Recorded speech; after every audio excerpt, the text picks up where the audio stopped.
بسم اللہ الرحمن الرحیم۔ بسم اللہ الرحمن الرحیم۔ اللہم صلی علی محمد وعلی آل محمد۔ اللہم صلی علی محمد۔ علی بھائی، پہلا سوال یہ ہے کہ ہم نے بچپن سے بڑے بزرگوں سے سن رکھا ہے کہ مشرکین مکہ اللہ کو نہیں مانتے تھے۔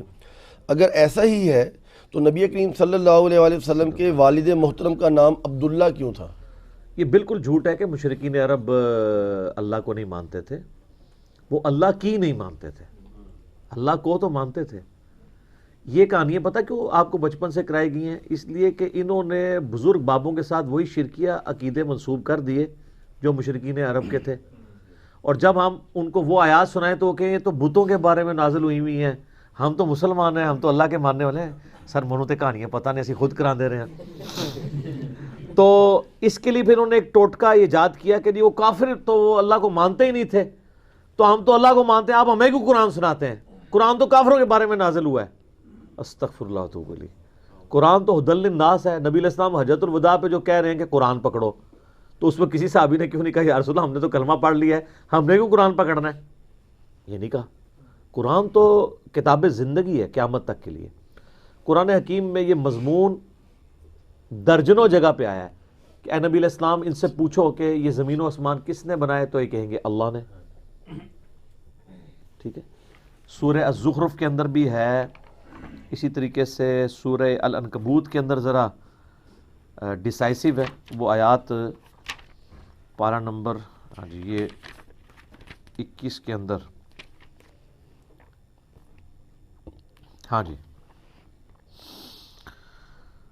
آیت نمبر ہے 61، سورۃ العنکبوت پارہ نمبر 21۔ وَلَئِن سَأَلْتَهُم مَّن خَلَقَ السَّمَاوَاتِ وَالْأَرْضِ، اے نبی اگر آپ ان سے سوال کریں کہ کس نے پیدا کیا آسمانوں اور زمین کو، وَسَخَّرَ الشَّمْسَ وَالْقَمَرَ، اور سورج اور چاند کو کام میں لگایا، لَيَقُولُنَّ اللَّهُ، تو یہ کہیں گے اللہ نے۔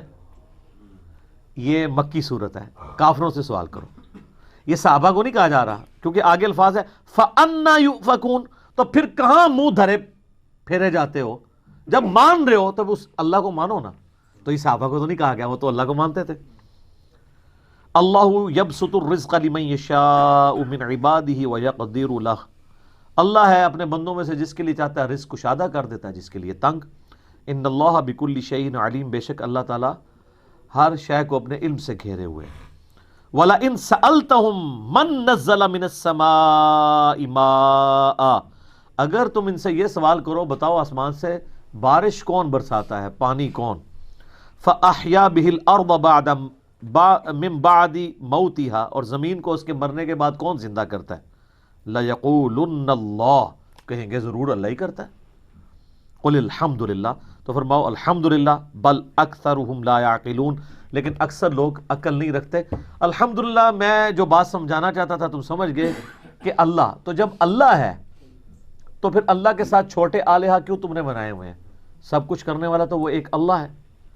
تو وہ اصل میں چھوٹے چھوٹے آلہہ بناتے تھے۔ سورہ الزمر کے سٹارٹ میں ہی آتا ہے، وہ کہتے تھے ہم ان چھوٹے چھوٹے آلہہ کی عبادت اس لیے کرتے ہیں تاکہ یہ ہمیں اللہ کا قرب دے دیں گے، اللہ کا مقرب ہمیں بنا دیں گے، ہمیں اللہ کے نزدیک کر دیں گے۔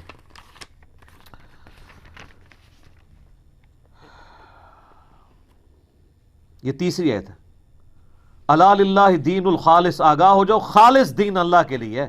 والذین اتخذوا من دونہ اولیاء، اور جو لوگوں نے اللہ کے سوا اور ہستیوں کو اپنا پشت پناہ مانا ہوا ہے، وہ کہتے ہیں ما نعبدہم الا لیقربونا الی اللہ زلفیٰ، وہ کہتے ہیں ہم ان چھوٹے آلہہ کی عبادت بتوں کی اس لیے کرتے ہیں تاکہ ہمیں اللہ کا مقرب کر دیں گے۔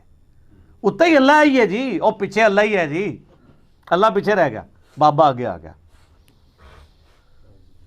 وَلِعَاذُ بِاللَّهِ تَعَالَى۔ تو ان اللہ یحکم بینہم فیما ہم فیہ یختلفون، اللہ تعالیٰ فرماتا ہے قیامت والے دن اللہ تعالیٰ ان کے اس اختلاف میں فیصلہ کر دے گا جو دنیا میں کیا کرتے تھے۔ ان اللہ لا یہدی من ہوا کاذب کفار، اللہ تعالیٰ جھوٹے کو اور نافرمان کو، سرکش جو باغی ہے، اس کو ہدایت نہیں دیتا۔ اللہ فیصلہ تو کر دے گا لیکن آگے جا کے پتہ نہیں لگے گا، لگ پتہ جائے گا۔ ہمیں تو یہی فیصلہ کرنے کا فائدہ ہے نا، آگے جا کے پتہ لگا تو کس کام کا؟ اگر قیامت والے دن ایک قادیانی کو پتہ چلا کہ غلام احمد قادیانی نے کہانی کرائی ہوئی تھی تو وہ پھر کیا ریکویسٹ کرے گا کہ اللہ ایک دفعہ پھر دوبارہ دنیا میں بھیج دے؟ نہیں، ایسا نہیں ہوگا، ادھر ہی پتہ لگوانا ہے۔ تو وہ اللہ کو مانتے تھے، اس کے ساتھ چھوٹے آلہہ بھی مانتے تھے۔ ایون صحیح مسلم میں آتا ہے وہ یہ پڑھتے تھے لبیک اللہم لبیک، اے اللہ ہم حاضر ہیں، میں حاضر ہوں، تیرے ساتھ کوئی شریک نہیں ہے مگر وہ جس کو تو نے ہی شریک کیا ہے، اور اس کا مالک بھی تو ہی ہے۔ کڈی لمبی کہانی، یہ بھی یہی کہتے ہیں نا کہ بزرگ ہیں، اولیاء اللہ ہیں، ان کی طاقتیں بھی اللہ ہی کی طاقتیں ہیں، سیم وہی چیز۔ باقی میرا جو کلپ ہے نا ریسنٹلی ریکارڈ ہوا ہے، وسیلے کے نام پہ دھوکہ، سر ان کی کہانیاں ساری کنکلوڈ کر دی ہیں اللہ کے فضل سے۔ اس سے پہلے دعا صرف اللہ ہی سے ہے، ریسرچ پیپر بھی ہے، وہ آپ پڑھیں تو آپ کو پتہ چل جائے گا۔ انہوں نے صرف کہانیاں گھڑی تھیں لوگوں کو یہ دھوکہ دینے کے لیے، اور دوسری طرف ان کو میں نے ایسے نا بڑی زبردست پھکیاں دی ہیں۔ جی کافروں کے بارے میں آیات ہیں، بالکل جی۔ تو یہ آئے دن آپ کے جو یہ لوگ ہیں ہر دوسرے بندے کو گستاخ رسول کہہ کے حرامی کیوں کہتے ہیں؟ وہ کہتے ہیں جی قرآن میں لکھا ہوا ہے بعد ذالک زنیم، ولید ابن مغیرہ کے بارے میں جو خالد ابن ولید کا باپ تھا، کافر مرا نا، تو اللہ نے فرمایا اس کی اصل میں خطا ہے۔ وہ کہتے ہیں جی گستاخ رسول حرامی ہوتا ہے، یہ تو قرآن کا فیصلہ ہے۔ اچھا اس صورت میں جب وہ ان کے فرقے کا نہ ہو، اگر ان کا فرقہ چھوڑ دے حرامی ہوتا ہے، واپس آ جائے پھر لالی ہو جاتا ہے، یا اقتدار میں نہ ہو، ہاں، یا اقتدار میں نہ ہو، وہ ڈاڈا ہوتا ہے، وہ لالی رہتا ہے۔ اچھا اقتدار والوں سے کہتے ہیں کہ توبہ ریکارڈ کروائیں، اور دوسرے کہتے ہیں چوک دیو، تھلنے چکا دیتے ہیں۔ تو میں اس میں ان سے سوال کرتا ہوں کہ یہ ولید بن مغیرہ کافر تھا یا مسلمان؟ تو یہ آیت تو کافر کے بارے میں نازل ہوئی ہے، تو آپ 295C کی آڑ میں مسلمانوں کو کیوں حرامی کہتے ہیں پھر؟ تو پھر پتہ آپ کو کیا کہیں گے؟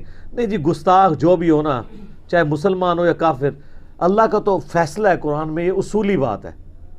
تو سر پھر شرک چاہے بابے کے ذریعے ہو یا بت کے ذریعے ہو، ایاک نعبد و ایاک نستعین کی وائلیشن جو کرے گا اس پہ یہ فٹ ہو جائے گی۔ اللہ اکبر کبیرہ۔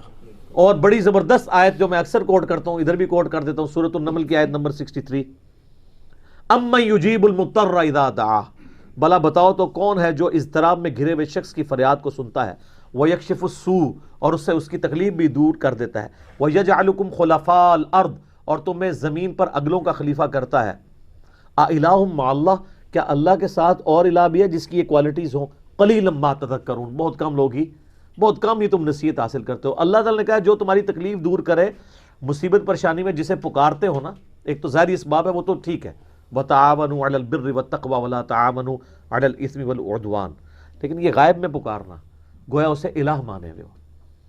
آپ پانی مجھے پلا دیں، ٹھیک ہے، سنت ہے، قرآن میں حکم ہے، بغداد میں دفن ہے اور میں کوئی شہزاد بھائی مجھے پانی پلا دیں، پلانا ویسے کون نہیں انہوں نے، ٹھیک ہے، تو یہ پھر شرک ہو جائے گا۔